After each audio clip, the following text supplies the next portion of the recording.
समृद्धी महामार्गाच्या शेवटच्या टप्प्याचं आज उद्घाटन होणार आहे। इगतपुरी आणि आमने हा शेवटचा 76 किलोमीटरचा मार्ग देखील सेवेत येणार आहे। मुख्यमंत्र्यांसह दोन्ही उपमुख्यमंत्री या कार्यक्रमासाठी उपस्थित असतील।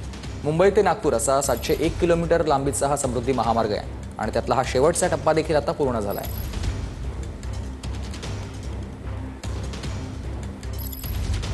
महाराष्ट्राच्या समृद्धी महामार्गाचं आज लोकार्पण होत आहे। अंतिम टप्प्याचं हे लोकार्पण महाराष्ट्राचे मुख्यमंत्री देवेंद्र फडणवीस तसेच उपमुख्यमंत्री एकनाथ शिंदे आणि अजित पवार यांच्या हस्ते पार पडणार आहे। आज दुपारी 12 वाजेपासून या रस्त्याचा वापर जो आहे तो सुरू होणार आहे। इगतपुरी ते आमने या 76 किलोमीटरचा जो टप्पा आहे तो सुरू होतोय, अंतिम टप्पा आहे आणि त्यापूर्वीची ही सगळी दृश्य आपण पाहतोय की कशा पद्धतीने निसर्गानं नटलेला हा संपूर्ण समृद्धी महामार्ग आहे आणि या अगदी डोंगर दऱ्यातून हे 2 बोगदे या ठिकाणी काढण्यात आलेले आहेत आणि हे जे बोगदे आहेत ते या संपूर्ण महामार्गाचे अगदी आकर्षणाचे केंद्र ठरत आहेत, कारण इगतपुरी ते आमने या 76 किलोमीटरच्या टप्प्यातील देशातील सर्वात मोठा बोगदा आता सज्ज झालेला आहे।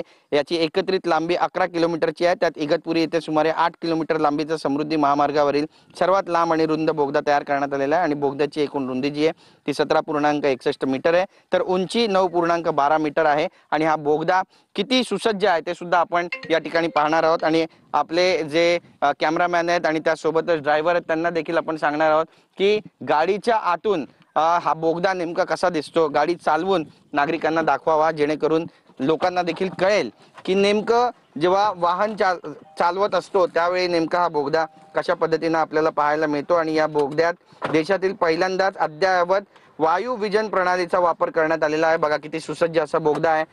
बोगद्याला पाहण्यासाठी यातून माग काढून जाण्यासाठीचा जो अनुभव आहे तो काहीतरी वेगळाच असल्याचं बोललं जात आहे। खरोखरच एकीकडे आपण पाहतोय की महाराष्ट्र विकासाच्या दिशेने प्रगती करत असताना दुसरीकडे अशा पद्धतीने बोगदा तयार करण्यात आलेला आहे आणि हा बोगदा म्हणजे इंजिनिअरिंगचा चमत्कार मानला जातोय।